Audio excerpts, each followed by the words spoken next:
Hey, like I do, Buckaroos. How the heck are you? It is World Gin Day. Who knew? Who knew, man? Found out it was a National Bourbon Day. That was fun. But it's World Gin Day, so I need to pay homage to that as well. Let me check this real fast.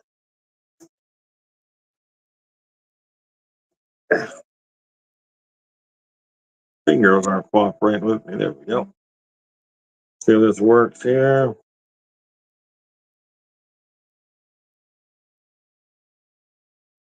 Oops, wrong button, darn it.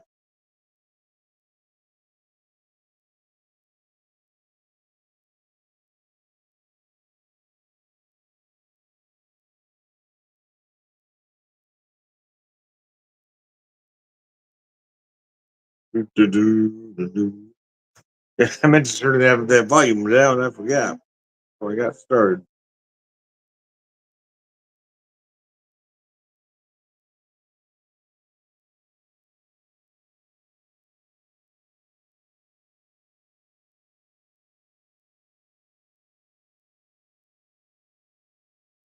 Great.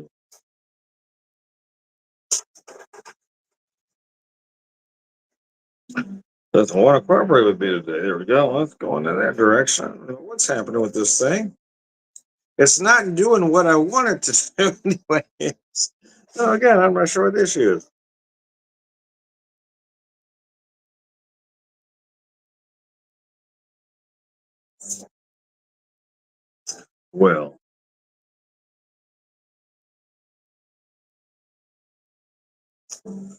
Well, anyways, World Gin Day. So I've got a martini for you. It is using Empress gin from British Columbia. I just kept it simple. I want to do a very simple martini. So it's a lemon cucumber gin. And I used a little bit of dried vermouth in there with a lemon garnish. Very simple. Things don't have to be complicated. I know it feels like people these days want to complicate the living shit out of everything. Not everything needs to be. You don't need 100 ingredients to make a nice drink. I'm not sure what the problem is here. Can't get that to. It's like the functions aren't working. I can't figure out what's going on.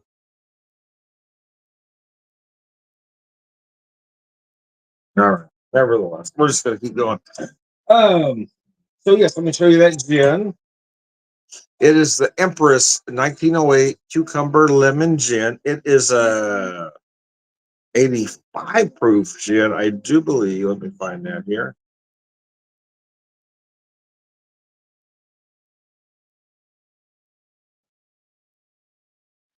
Show you the bottle. Yeah,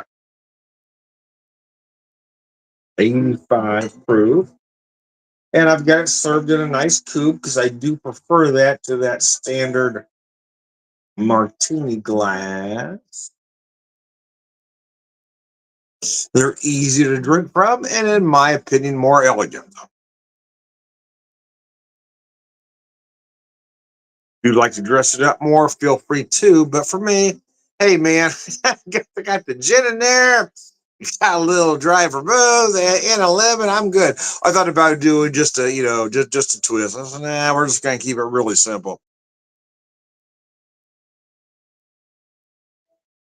Ah, this gin is very nice. It's very fresh. It's very spring, summer like. That little touch of vermouth in there.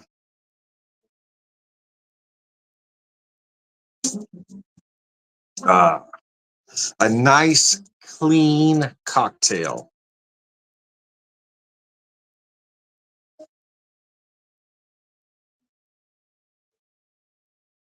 I saw it was National Bourbon Day. Okay, we'll just do bourbon today. Then I saw it was World Gin Day. So, we got to have at least one gin, right?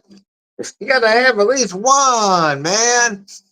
Anyway, I digress. Let me make sure everything's working there. There we go. I do like this gin, though. It's taken me a long time to become a gin drinker, if you want to know the truth. So I used to hate it. But I was talking with a friend last night. It seems like everything I thought I disliked over the years was really only because I've only had poor versions of, right?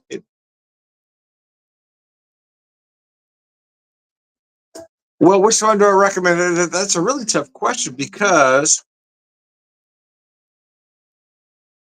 I don't know what you like. Again, it's only been the last few years that I've really found an appreciation and like for gin, and that's because I quit buying those names that everybody knows.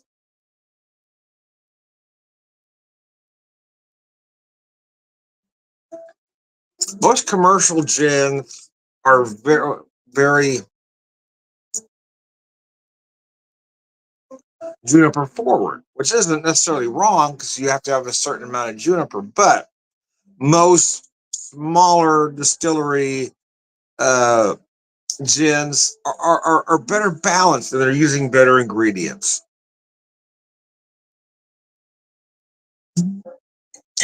Now, this what I'm using isn't necessarily a small distillery gin. They're out of British Columbia, but the way they put these ingredients together are just insane. Uh, this is Empress cucumber lemon gin. Empress has other flavors, or maybe flavors is the wrong word to say. Varieties might be a better way to put it. So if you're looking for something a little bit different that might be easy to find in your neck of the woods, look for Empress. But if not, I'm guessing you probably have a local or local-ish distillery and find their gin. Is the first gin that I really fell in love with a few years back was the Builder's gin from Russell Spirits in North Kansas City, Missouri. When I had that gin, I said, "Oh, now I'm starting to understand gin." But you're led to believe that certain brands are top shelf when they might not be. Or let me say this a better way: there might be better representations out there that aren't your main brands. I believe that with every spirit. I mean, I tend to shy away from name brand anything. To be honest with you, I look for the small local distilleries and breweries because they are doing the best representation of the product.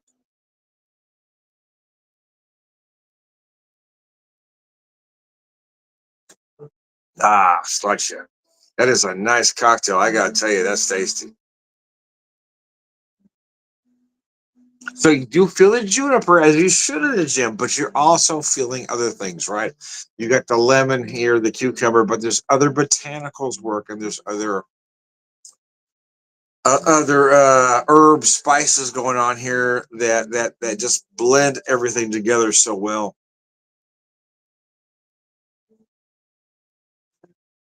This is the perfect spring summer martini. We post your comment. I've seen Bombay Sapphire. Now I'm not going to say it's a bad gin. I'm not. But what I am going to say is, shit, is that again? That's one of those names you know. You can try it and see how you like it. But again, I'm going to recommend you kind of go off the grid a little bit. Look at those other names. Look to see if you've got a local distillery making a gin. Look for brands like Empress out of British Columbia. Forget about those name brands that everybody knows.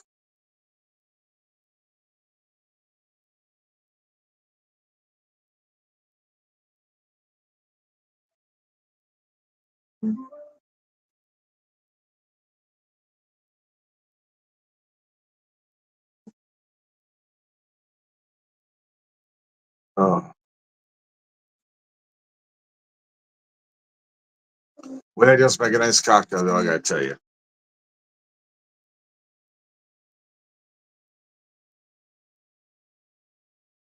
So I first heard of Empress Gin about a month ago when I took a cocktail class here. Well, I say here in town, actually, a bordering town, Republic, about 15 minutes from where I live.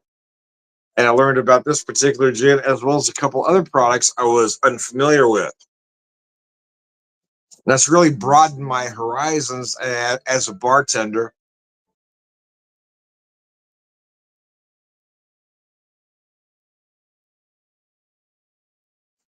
And as a bartender, it's not only about making cocktails you like, or not just about. You've got to find cocktails that are going to bring people in.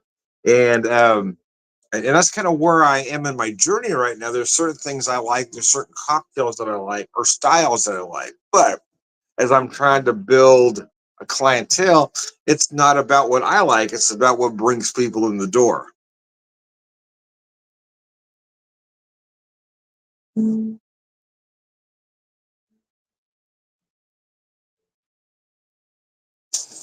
Oh,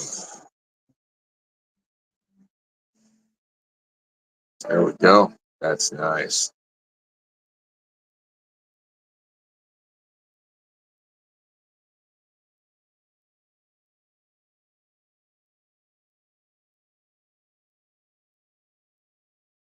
One thing I've come to enjoy about a martini, and again, it's taken me a while to get there, but one thing I've really come to enjoy about a real martini, about a real, now I'm not talking about espresso, chocolate, peanut butter, whatever. I'm talking about a real martini. What I've come to enjoy about a real martini is the simplicity.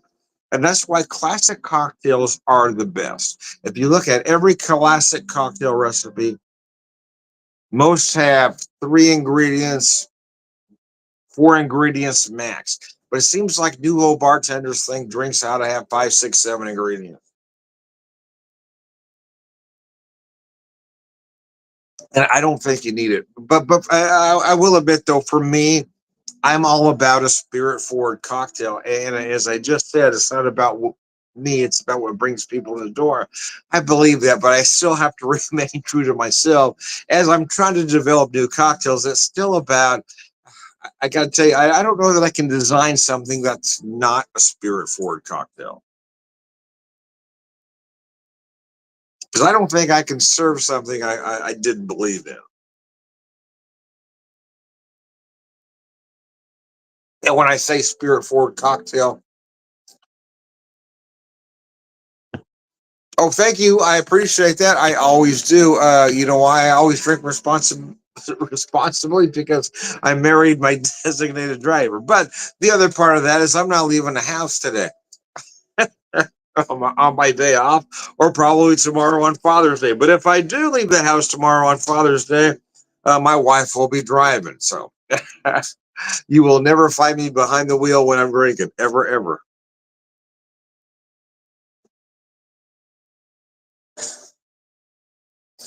Uh, but anyways, I digress. But yeah, like I was saying earlier, I used to think I hated gin until I started trying other gins that weren't on my liquor store shelf. What I mean by that is when I started going to other distilleries for whiskey, but seeing they had a gin on the shelf, so okay, let me try that.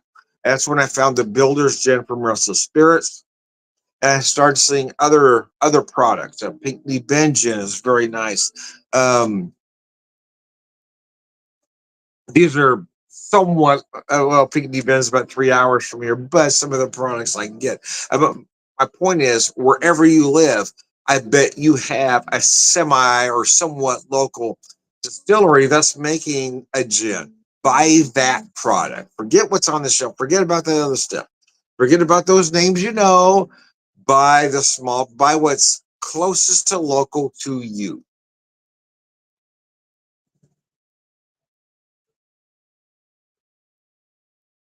Because that's what I do. I try to buy as small as possible when I'm talking about any spirit.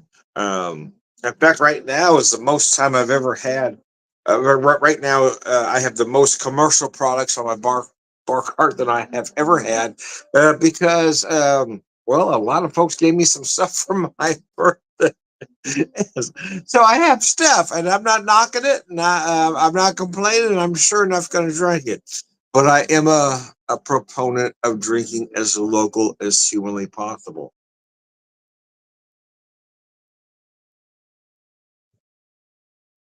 If you got a local brewery, buy from them. If you got a local distillery, buy from them. If you got a local winery, buy from them.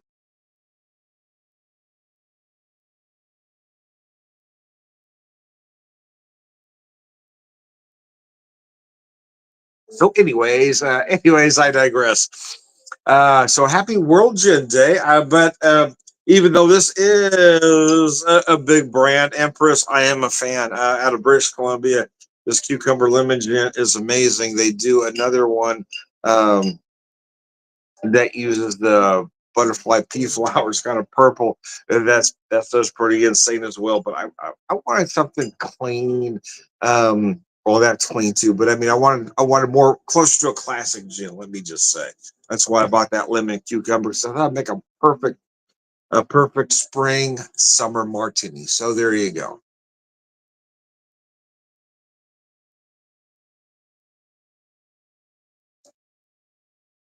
You got lemon out of the cocktail so I can drink it easier. I am I'm going to say the spirit whisperer because I can't say gin whisperer. I could maybe say martini whisperer. How about that? And you can be anything you want. If I say spirit whisperer, you might think I'm conjuring up ghosts. Anyway, anyways, I digress. We're just going to skip to the end, say all around good guy, and slunch it.